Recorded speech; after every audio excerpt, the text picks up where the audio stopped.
Bonjour les amis, et plumophile bien entendu, toujours. Plumophile toujours. Ah, tiens, ça pourrait être un slogan, ça. Plumophile toujours. Et donc aujourd'hui, il s'agit de notre étude numéro 21, mais qui en réalité n'en est pas une.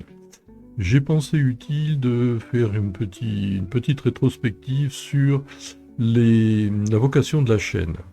Alors, cette chaîne que j'anime, bien sûr, comme sa vocation est d'abord technique, d'où peut-être aussi un peu la longueur des vidéos, historique, euh, géostra- de géostratégie ou de géopolitique, ça on ne l'a pas encore vraiment abordé, mais ça ne veut pas dire l'étude des événements quotidiens, non. Alors, je ne dis pas qu'ils ne sont pas utiles, attention, non, c'est pas ça, mais je veux dire, c'est pas ma vocation, ils sont utiles dans la mesure où on peut les rassembler pour faire un grand tout et se projeter raisonnablement dans l'avenir plus ou moins proche. Et puis, in fine, évidemment, humaniste, parce que tout ça, c'est très bien, mais ça doit être au service de l'homme et pas l'homme au service de ce qui précède. C'est pas du tout la même chose. Alors, ce site est le site internet qui est derrière moi, www.laplumedutemps, est divisé en deux parties. Alors, tout est gratuit, bien sûr, vous le savez, hein. Comme ça, il n'y a pas de problème au niveau d'achat et autres, surtout pas en France aujourd'hui. Euh, En deux parties, la partie livre et la partie études. Alors la partie livre, c'est ce que je vais développer en premier, concerne 18 livres de ma collection. Alors j'ai commencé à écrire en 1982, ce qui est quand même pas récent, 34 livres au total qui ont toujours été vendus en auto-édition. Ça veut dire que, ce qui n'est pas la même chose que compte d'auteur, attention. L'auto-édition, vous êtes à la fois votre écrivain, votre commercial, votre gestionnaire des finances, etc. etc.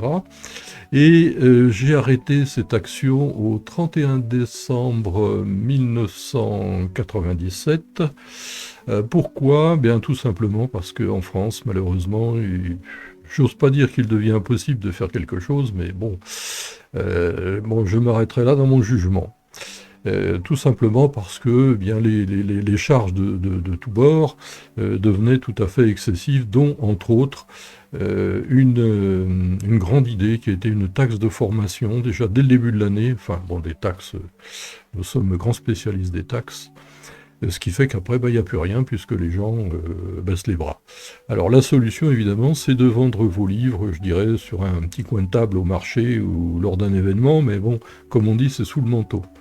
Alors, on en arrive à un tel système en France. Pourquoi? Ben sinon, si vous voulez respecter la loi, c'est URSSAF, ça veut dire retraite, ça veut dire taxe formation dont je viens de parler, et puis encore autre chose. Enfin bon, résultat, quand vous faites un bilan financier compte tenu par exemple de vos frais de déplacement, de vos frais d'imprimante, de tous les frais, à moins d'arriver à vendre des milliers de livres par an, et encore, j'en suis pas sûr, eh bien, vous dites à un moment, on arrête. Et c'est comme ça qu'est née cette chaîne plusieurs années après. Alors, j'espère que, malgré que tout soit gratuit, il n'y ait pas un jour une taxe sur la gratuité des choses, ça c'est pas exclu, hein. Alors, donc revenons à nos livres. 18 livres sur les 34. Un certain nombre a été transformé en études. Je pense en particulier à un gros document qui faisait près de 400 pages sur ce que j'ai appelé les modifications climatiques, que j'ai transformé en études, qui sont les premières d'ailleurs de la chaîne, puisque cette chaîne est vraiment opérationnelle depuis mi-novembre 2025.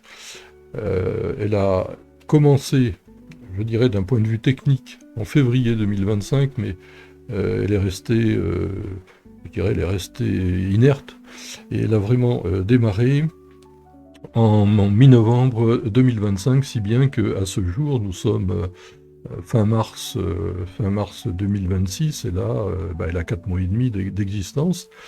Et puis, on va approcher petit à petit des 1000 visites, ce qui est quand même pas si mal. Alors, c'est pas extraordinaire, on n'en est pas à 500 000, mais c'est pas l'objectif non plus. Euh, Surtout sans vraiment faire de publicité, à part dernièrement avec la page Facebook, et puis un certain nombre de mailings par des adresses mail, bon, évidemment. Enfin, je veux dire, il n'y a pas eu, je n'ai pas entrepris à ce jour vraiment de gros contacts publicitaires. Alors, nous revenons encore à nouveau à nos livres, 18, ils sont en accès libre, je vais vous en présenter quelques-uns. Alors, des livres auxquels je tiens beaucoup, bon, vous voyez l'épaisseur, 300 pages minimum, hein. Les carnets de René Clergeau et les cahiers de Paul Mancier. Alors, qui sont ces jeunes? Ce sont des jeunes appelés à la guerre en août 14. Paul Mancier était ouvrier dans une usine sidérurgique en Lorraine, du côté de Toul. Alors, ce sont des gars qui avaient entre, alors tous ces appelés, la grande majorité, entre 18 et puis 21 ans, hein, ou 22 ans. Hein. Et puis, René Clergeau était instituteur, lui, dans les Charentes. Ils sont donc appelés et ils partent à la guerre, et tous les deux vers ce qu'on appelait le Grand Couronné de Nancy, c'est-à-dire que la frontière, puisque la France avait perdu l'Alsace, enfin une partie de l'Alsace et de la Lorraine, lors de la fin de la guerre de 70, 1870, eh bien, ils sont là, puis après ils ont fait évidemment des tas de campagnes, ils sont remontés même jusqu'en Belgique, à Ypres, hein, Ypérite. Et donc, ils racontent tous les jours leur guerre. Et ça, c'est quelque chose d'extraordinaire. Alors, non pas sous la forme, ma pauvre maman, il me manque un bras, ah, j'ai perdu une jambe, non. Je n'aime pas les trucs morbides. C'est pas vraiment comme on dit, ma tasse de thé. En revanche, c'est une mine d'informations, alors, sur la stratégie militaire, bien sûr, un peu sur l'armement aussi, mais également social.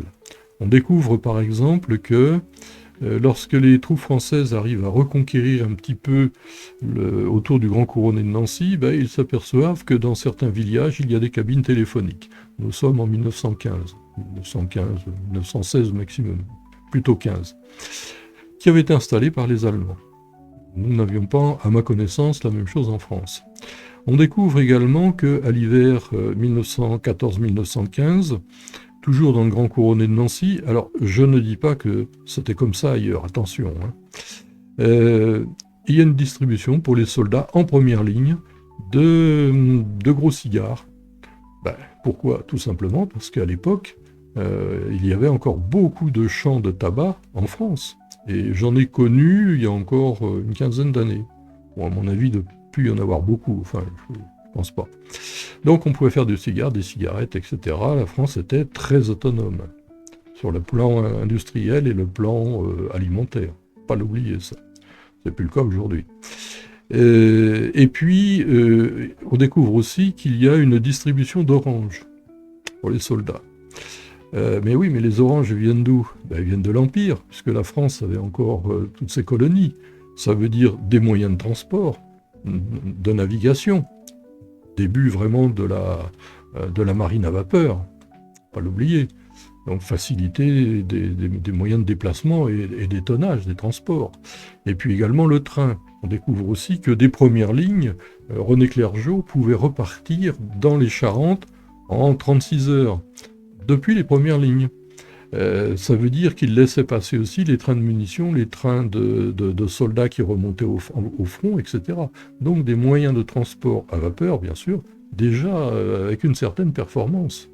Et alors tout ça, c'est raconté, enfin, je trouve ça magnifique et ça remet vraiment les pendules à l'heure. On découvre que cette période, enfin cette guerre, alors malheureusement, ou heureusement, enfin, suivant comment on l'interprète, a vraiment été le début de l'information. Alors sous forme en particulier photographique, courrier énorme, cartes postales, etc. Et tous ces documents, comme d'une manière générale tous mes livres, sont illustrés parce que je considère que l'illustration fait partie de la construction du mental quand on veut se situer dans un texte. C'est pas un roman.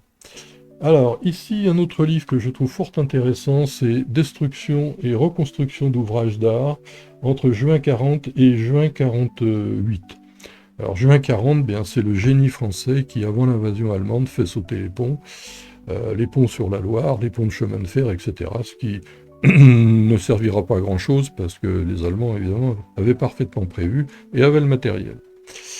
L'Imagino, Histoire et Combat, alors ça, j'en ai encore les mollets qui, j'allais dire, qui tremblent, puisque c'est un ouvrage extrêmement intéressant sur tous les forts maginaux de l'arrière-pays de Menton, enfin jusqu'à la côte d'ailleurs, et puis de toute la région de Sospel. Alors, nous sommes à 20-25 km au nord de Menton, dans les montagnes, également avec des récits de combats contre les troupes italiennes qu'on appelait les chemises noires.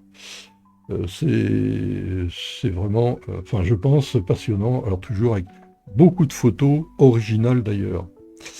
Et si l'armée des Alpes n'avait pas baissé les armes, alors ça c'est un livre prospectif que j'ai fait parce que ça m'intéressait beaucoup, me disant mais en juin 40, fin juin 40, si l'armée des Alpes, alors l'armée sud, hein, c'est-à-dire l'armée du général Ollery dans les Alpes du Sud, n'avait pas baissé les armes, soit qu'elle avait désobéi au gouvernement de Vichy, soit en accord avec le maréchal Pétain.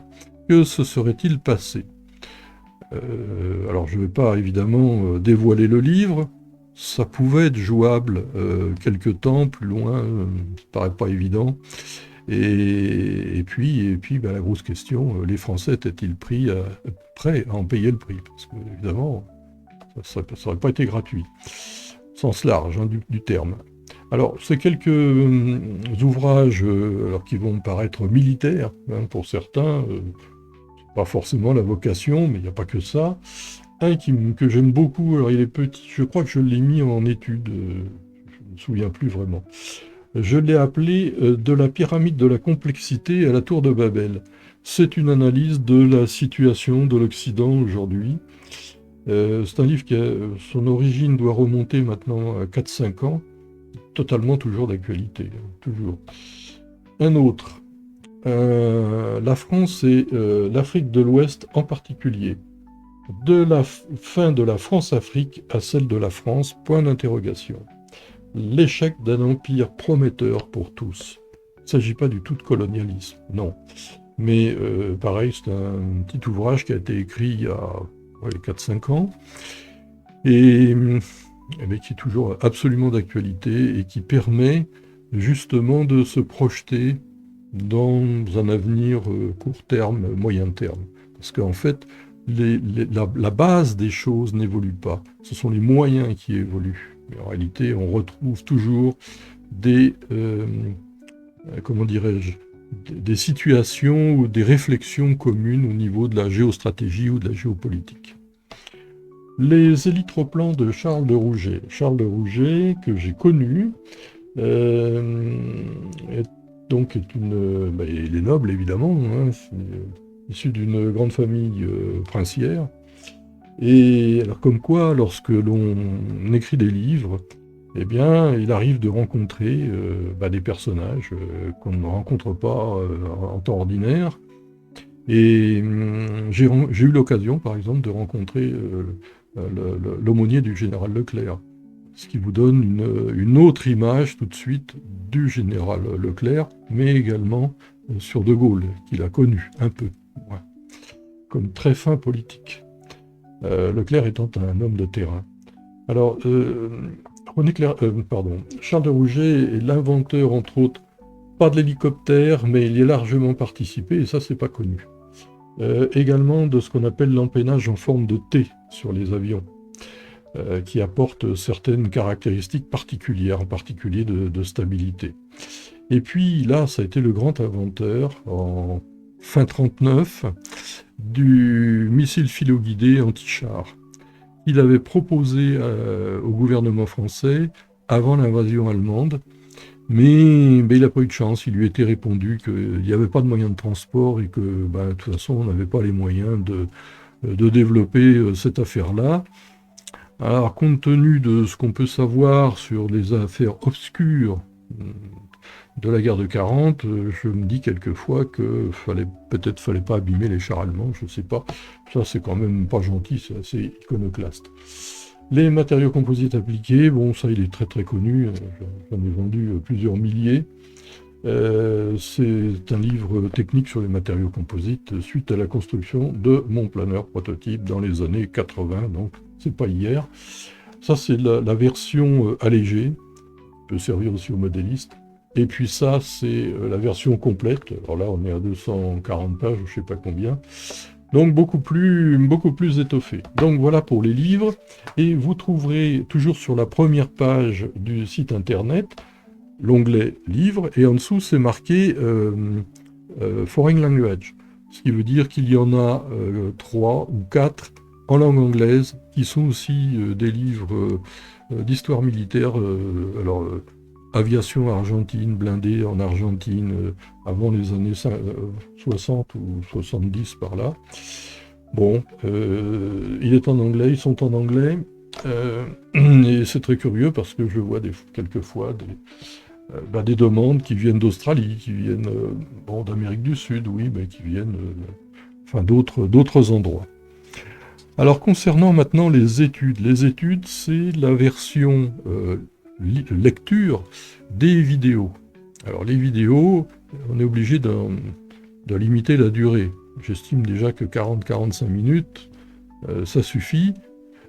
Mais on est quand même dans un domaine technique et dans un domaine, je dirais qu'il doit avoir un minimum d'information. On n'est pas dans l'information du jour, l'information quotidienne.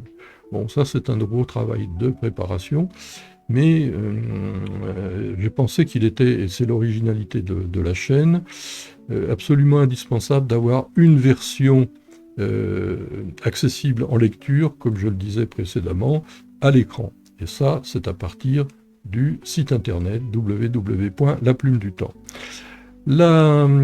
L'étude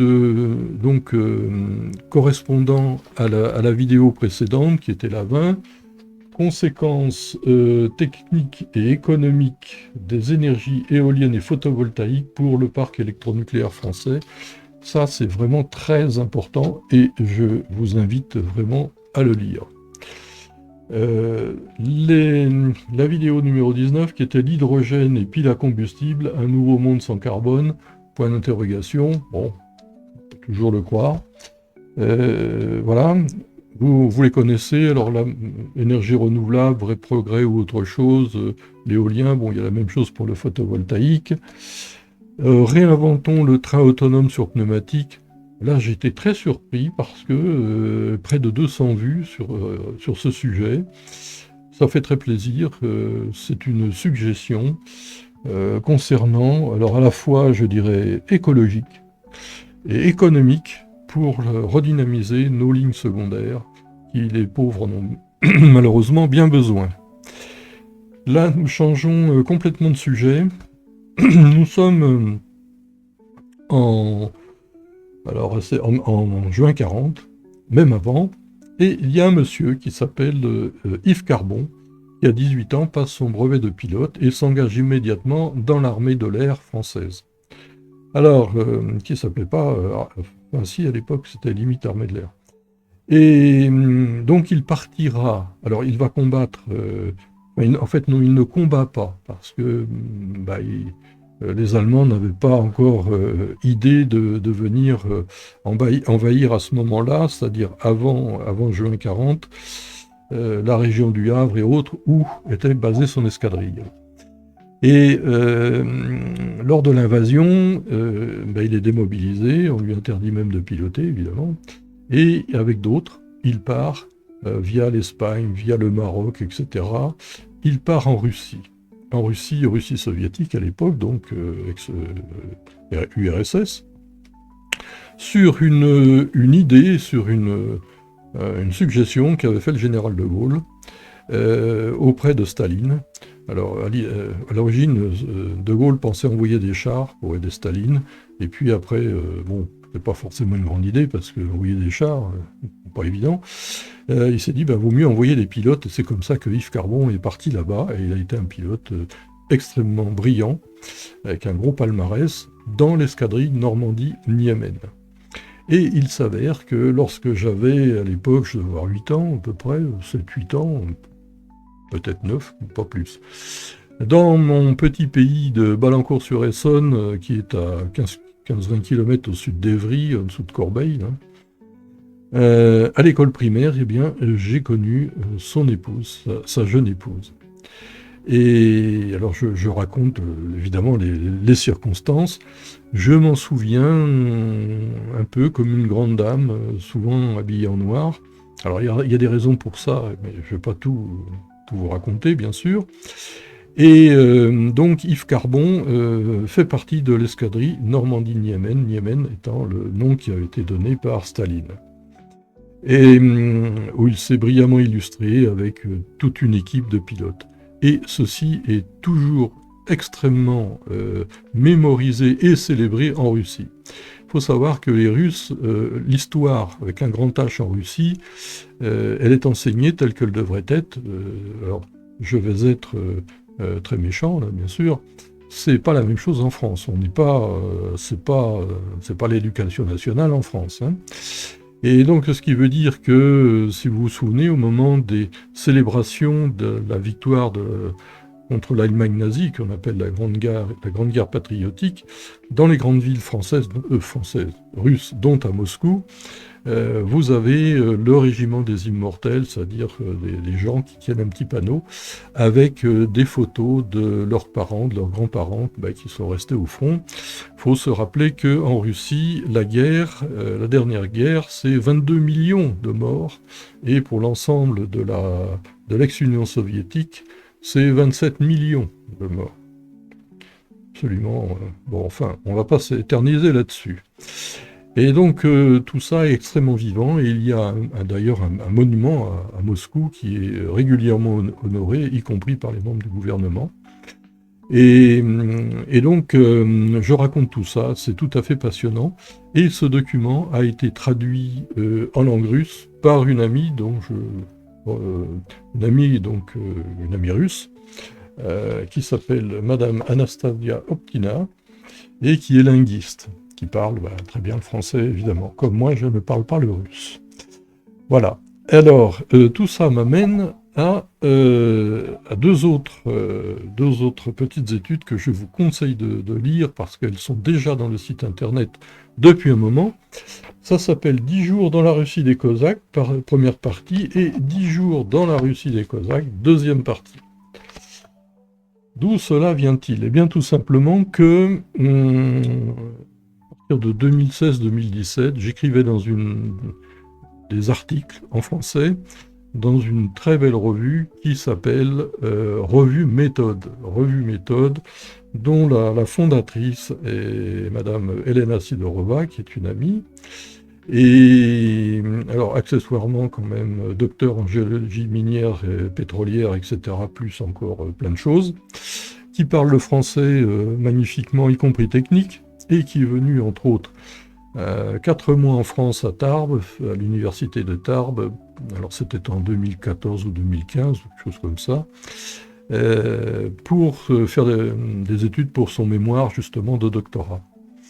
Et cette revue, malheureusement, à cause du Covid, pas vraiment du Covid, mais surtout des mauvaises relations entre la France, plutôt l'Occident, contre la Russie, a cessé de paraître. En 2000, alors c'est 2021 ou 2022, je ne sais plus exactement, je crois que c'est 2022, oui. Et elle est toujours accessible sur Internet, il suffit de faire revue méthode. Et ça vaut, c'est vraiment, pour les gens qui s'intéressent à l'histoire, des tas de choses. Enfin, je trouvais ça remarquable. Et comme j'écrivais régulièrement des articles donc, dans cette revue, plusieurs fois, j'ai été invité à l'UPESR. Alors, qu'est-ce que l'UPESR? C'est l'Université Polytechnique d'État du sud de la Russie. C'est la plus grosse université du sud de la Russie, très très cotée. Alors, je ne dis pas ça, non, voilà, c'est comme ça. Et donc 12 500 élèves à peu près avec les filiales. localement, en permanence à peu près 6000 élèves, 650 enseignants, 10 facultés, une école doctorale, et puis comment dirais-je, pas des ramifications, mais un peu partout dans le monde. Donc c'est une université très universelle où beaucoup d'étudiants étrangers, dont africains, viennent étudier. Voilà, c'est très coté, en particulier auprès des chefs d'entreprise. Alors j'y suis allé, je me suis dit, il faut que j'y aille. Je ne connaissais pas la Russie, donc j'avais vraiment envie de découvrir la Russie. Et ça, c'est mon côté curieux. Je ne me satisfais pas forcément de tout ce qu'on raconte. Et donc, bien, j'y suis parti. Donc 10 jours dans la Russie des Cosaques. Alors en fait, c'est 2 semaines, parce qu'il faut considérer le voyage, compte tenu des complications induite par l'Occident pour se rendre en Russie, on perd beaucoup de temps dans les aéroports, les trains et autres choses. Et donc je suis parti fin mai, début juin 2024. Alors les Cosaques, pourquoi ? Bien parce que l'université est à environ 35 km de Rostov-sur-le-Don, petite ville d'1 million d'habitants à peu près. Rostov, bien si vous voyez la mer Noire, bien sûr, le détroit de Kertch, avec le fameux pont de Kertch, plus grand d'Europe, 19 km, et qui relie la presqu'île de Crimée à la Russie continentale, et au-dessus la mer d'Azov, qui est une petite mer qui fait plusieurs départements français quand même, pas très profonde, avec Rostov-sur-le-Don, le Don étant un grand fleuve, au moins comme le Rhône largement, et l'université est un peu plus loin. Donc voilà, j'ai été merveilleusement reçu, c'est un très très grand souvenir. Et puis, eh bien, j'ai résumé tout ça dans une première étude qui est sur le site d'ailleurs depuis un moment, 10 jours dans la Russie des Cosaques. Et puis j'y suis retourné l'année suivante, où j'ai à nouveau écrit ce que j'ai vécu et la réalité des choses. Et j'insiste sur la réalité des choses, et non pas, alors, comment le dire, et non pas des idées toutes faites, non, faut rester, ça je le dis toujours, faut rester pragmatique. Il ne s'agit pas de faire de l'idéalisme, du positivisme, du négativisme, non. Faut rester pragmatique, voir les choses telles qu'elles sont, et les vivre bien telles qu'elles sont, voilà, le mieux possible.